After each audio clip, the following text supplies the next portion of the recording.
Selamat datang pada channel kami. Pada kesempatan ini, kami akan membahas efek jatuhnya nilai tukar rupiah terhadap dolar dan kenaikan suku bunga BI terhadap kredit konsumen generasi Z dan milenial di Indonesia. Ya, sebuah topik yang sangat krusial ya buat kita bahas hari ini. Benar banget. Nah, sebelum kita mulai, jika Anda suka dengan pembahasan edukatif seperti ini, berikan dukungan untuk channel ini dengan melakukan subscribe. Jangan lupa berikan komen, like, dan share agar lebih banyak orang yang mengetahui konten-konten edukatif dari channel ini. Oke, mari kita mulai pembahasan mendalam kita kali ini. Maksudnya, gini, Anda yang lagi dengerin mungkin sering ya dengar istilah kalau kita ini hidup di dunia yang saling terhubung. Iya, iya. Kayak jargon seminar bisnis biasa gitu kan. Iya, klise banget biasanya kedengarannya. Nah, tapi di tahun 2026 ini, keterhubungan itu udah bukan konsep abstrak lagi. Keterhubungan itu bener-bener nyata bentuknya. Kayak tagihan cicilan rumah yang tiba-tiba melompat naik, atau aplikasi pay later yang nolak transaksi Anda pas lagi ngantri di kasir. Langsung berasa di dompet ya. Bener. Dan untuk pembahasan mendalam kali ini, saya udah ngumpulin banyak banget data. Mulai dari laporan riset makroekonomi terbaru, data SLIK atau Sistem Layanan Informasi Keuangan, sampai survei perilaku Gen Z dan milenial. Misi kita hari ini adalah membedah gimana keputusan di Jepang dan Amerika sana benar-benar merampok daya beli Anda di Indonesia. Dan efek transmisinya tuh luar biasa cepat loh. Kita tuh sering ngerasa keuangan pribadi tuh kayak benteng yang aman gitu kan. Selama kita kerja keras, nabung. Promosi jabatan juga. Nah iya, kita pikir kita aman. Tapi kenyataannya benteng itu dibangun di atas lempeng tektonik ekonomi global. Pas lempengnya geser, ya struktur keuangan mikro kita ikutan retak. Masuk akal. Tapi mungkin Anda yang dengerin mikir, apa urusannya sih krisis geopolitik atau suku bunga di luar negeri sama saya? Urusannya adalah, pas Anda check out keranjang online malam ini, sebagian dari bunga ekstra yang Anda bayar itu dipakai buat nambal kepanikan investor raksasa di luar sana. Betul sekali. Itu realitanya. Mari kita urai ya. Saya baca di catatan sumber kita, ada fenomena yang namanya unwinding yen carry trade. Nilainya, nggak main-main, 20 triliun dolar. Tunggu, 20 triliun dolar. Kenapa Jepang tiba-tiba jadi pemicu badai ini? Logikanya sebenarnya lumayan sederhana kalau kita bedah. Bayangin Anda punya tetangga super kaya yang minjemin uang nyaris tanpa bunga. Kayak 0, sekian persen lah. Oke, enak banget dong. Itu selama ini. Persis. Bertahun-tahun mereka pinjem yen Jepang karena Bank of Japan nahan suku bunganya di angka 0. Bahkan sempat negatif kan? Terus yen itu dibawa keluar, ditukar, dan diinvestasikan ke aset di negara berkembang kayak Indonesia. Bisa ke obligasi atau saham. Strategi nyetak uang gratis yang brilian sih. Sampai akhirnya tetangga Anda ngetuk pintu dan bilang, mulai hari ini pinjamanmu ada bunganya ya. Nah, itu analogi yang pas banget. Di 2026 ini, era uang murah dari Jepang resmi tamat. Bank of Japan naikin suku bunga ke kisaran 0,75 sampai 1%. Kelihatannya kecil ya, cuma 1%. Kelihatannya aja, tapi kalau Anda minjem miliaran dolar, biaya pinjaman melonjak gila-gilaan dalam semalam. Investor pada panik, mereka nggak mau nanggung bunga semahal itu.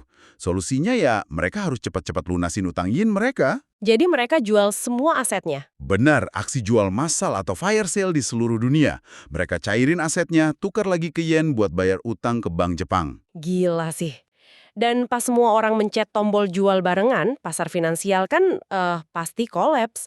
Uang ditarik dari Indonesia cepet banget. Dan ini jadi badai yang sempurna karena ada faktor kedua di sumber kita, yaitu geopolitik Timur Tengah. Ya, konflik Iran dan Israel yang memanas ekstrim. Benar, harga minyak mentah Brent tembus di atas $103 per barel. Padahal seingat saya, APBN kita tahun 2026 ini cuma dipatok dengan asumsi minyak di $70 kan? Melesetnya jauh banget. Dan selisih dari 70 ke 103 dolar itu bukan sekedar salah prediksi, itu pendarahan anggaran. Negara kita ini kan importir minyak. Berarti kita harus bayar jauh lebih mahal buat BBM ya? Tepat sekali. Di titik ini, kepanikan investor tadi ketemu sama ketakutan perang. Kalau udah begini, insting dasar investor itu cari tempat yang paling aman atau safe haven. Dan tebakan saya tempat amannya pasti dolar AS. 100%. Terjadilah repatriasi dolar besar-besaran. Uang pada pulang kampung ke Amerika. Permintaan dolar meroket dan otomatis harga dolar nguat banget terhadap mata uang lain. Termasuk rupiah kita. Di April 2026 aja, nilai tukar kita tembus level terburuk dalam sejarah, menyentuh Rp17.300 per dolar. Ini kan bukan sekedar angka di berita, ini benar-benar mukul sektor real kita. Betul, dan Bank Indonesia sebenarnya tahu kalau level 17.300 itu undervalued. Nggak masuk akal secara fundamental. Hitungan mereka nilai wajar kita harusnya di 16.300 sampai 16.600. Terus kenapa nggak ditahan di situ? Sentimen pasarnya terlalu kuat, kayak tsunami. Otoritas kita udah coba nahan pakai cadangan devisa. Mereka jual dolar, beli rupiah.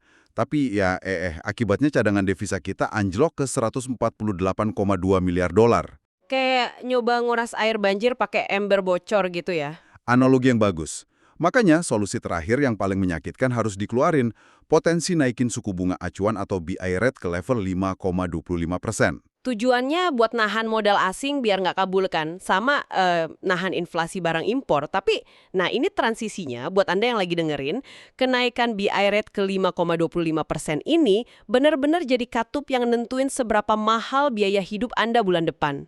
Ya, ini ngefek lewat mekanisme cost of fund atau biaya dana perbankan. Bank itu kan kayak maklar uang. Kalau BI rate naik, bank harus naikin bunga deposito biar nasabah kaya nggak mindahin uangnya ke aset dolar. Nah, karena biaya bank buat dapetin dana ini naik, mereka nggak mau dong untungnya berkurang, jadi bebannya dilempar ke siapa? Ya, ke kita, konsumen di bawah.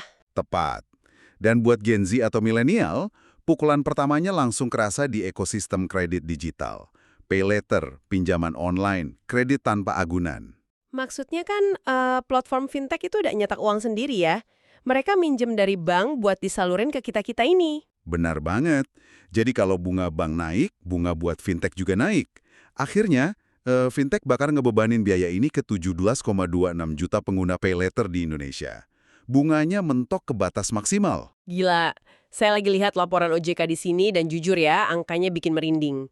Ini bukan cuma soal bunga yang naik. Ada 257.000 lebih anak di bawah usia 19 tahun yang berarti baru lulus SMA itu nunggak utang. Ya, itu data yang sangat mengkhawatirkan. Total kredit mereka tembus 316 miliar rupiah lebih. Dan tingkat NPL atau kredit macet kelompok ini meroket 815%. 815%. Ledakan sebesar itu nunjukin ada yang salah secara sistemik, kemudahan dapat pay later cuma dengan beberapa kali klik di HP, itu bikin ilusi daya beli buat anak muda. Kayak ngerasa punya uang padahal utang gitu kan? Betul, mereka beli kopi, gadget, tiket konser, pakai uang yang belum mereka punya. Begitu harga barang naik karena rupiah melemah, gaji mereka habis cuma buat makan. Cicilan pay letternya terbengkalai. Wah, krisis likuiditas mini di kamar tidur masing-masing ini mah. Terus, respons dari OJK gimana ngadepin ledakan NPL 85% ini? Di sini disebutin ada regulasi baru Juli 2025. OJK harus turun tangan. Aturan barunya ketat. Pengguna harus minimal 18 tahun dan ini yang paling berdampak, penghasilan minimumnya harus 3 juta rupiah sebulan. Wait, berarti aplikasi yang tadinya ngasih pinjaman dalam 5 menit sekarang bakal nolak mentah-mentah kalau gajinya di bawah 3 juta? Betul. Ini seleksi alam finansial. Tujuannya buat nyahatin industri, tapi efeknya keras. Pekerja informal, freelancer, atau buruh lepas langsung kehilangan akses dana darurat mereka. Padahal justru mereka yang gajinya di bawah standar itu yang paling butuh talangan pas harga beras naik kan? Ini ibarat keran air ditutup pas rumahnya lagi kebakaran kan? Itu paradoks dari pengetatan moneter.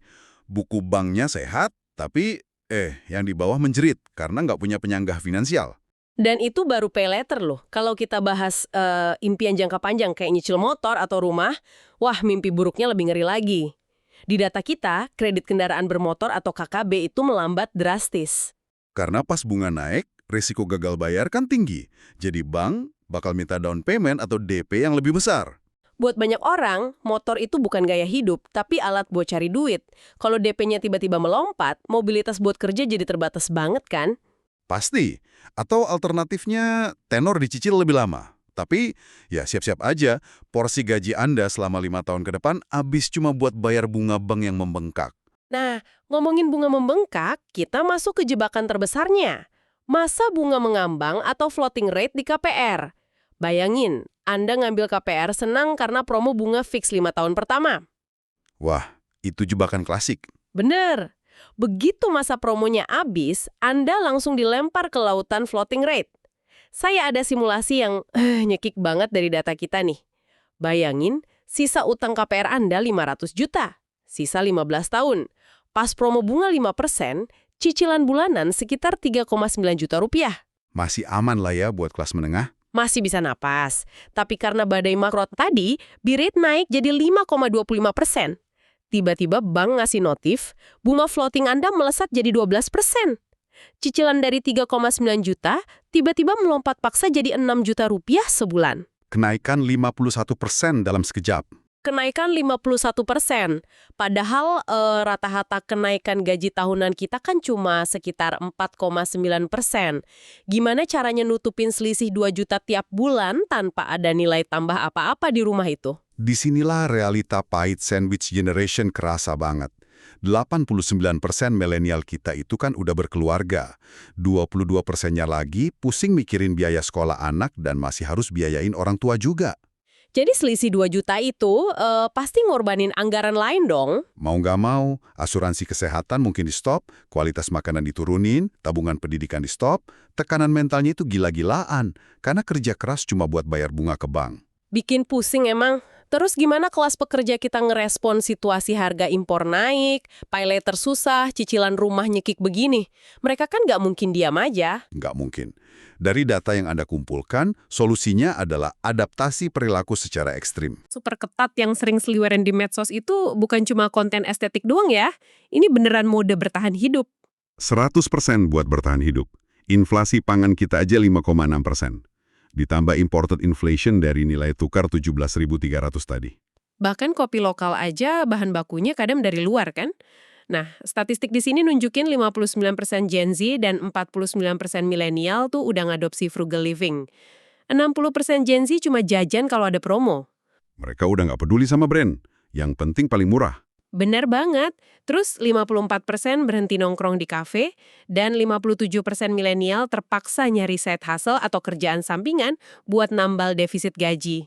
Ini adaptasi yang sangat logis di level individu, tapi memunculkan bahaya baru di level makro. Sebentar, maksudnya kalau setengah anak muda tiba-tiba berhenti ke mall dan kafe, industri lainnya jadi sepi gitu kan? Tepat. Dalam ilmu ekonomi, ini namanya paradox of thrift. Berhemat itu bagus buat individu. Tapi kalau jutaan orang berhemat barengan, mesin ekonomi kita, yaitu konsumsi kelas menengah, tiba-tiba ngerem mendadak. Wah, ngeri juga ya. Berarti risikonya kita bisa kena deflasi dong. Sangat mungkin. Retail sepi, manufaktur ngurangin produksi karena barang di gudang numpuk, akhirnya ada potensi PHK massal. Sektor properti juga macet, karena siapa yang berani ambil KPR dengan bunga setinggi itu? Lingkaran setan banget. Bank sentral naikin bunga buat nekan inflasi, tapi efeknya, daya beli hancur, ekonomi melambat. Pantes saja penyaluran kredit perbankan diprediksi turun ke single digit, cuma 8-10% pertumbuhannya. Roda ekonomi berputarnya melambat drastis.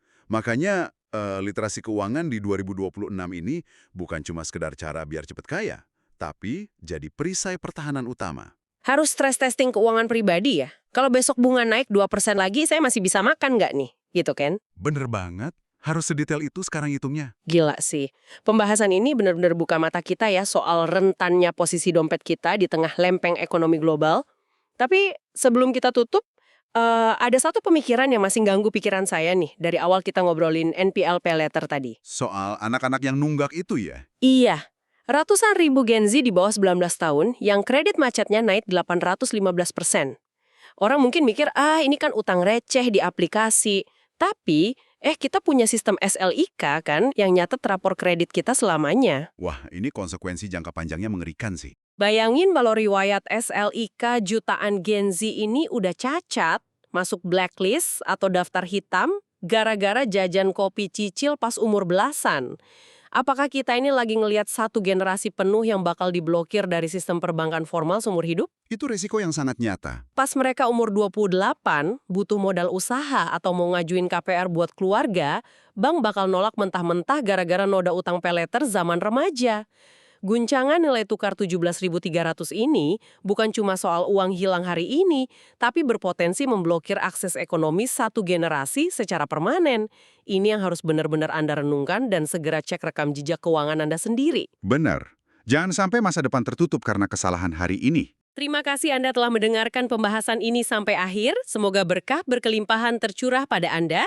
Dan jika Anda suka dengan pembahasan edukatif seperti ini, berikan dukungan untuk channel ini dengan melakukan subscribe. Jangan lupa berikan komen, like, atau dislike, dan share agar lebih banyak orang yang mengetahui konten-konten edukatif dari channel ini.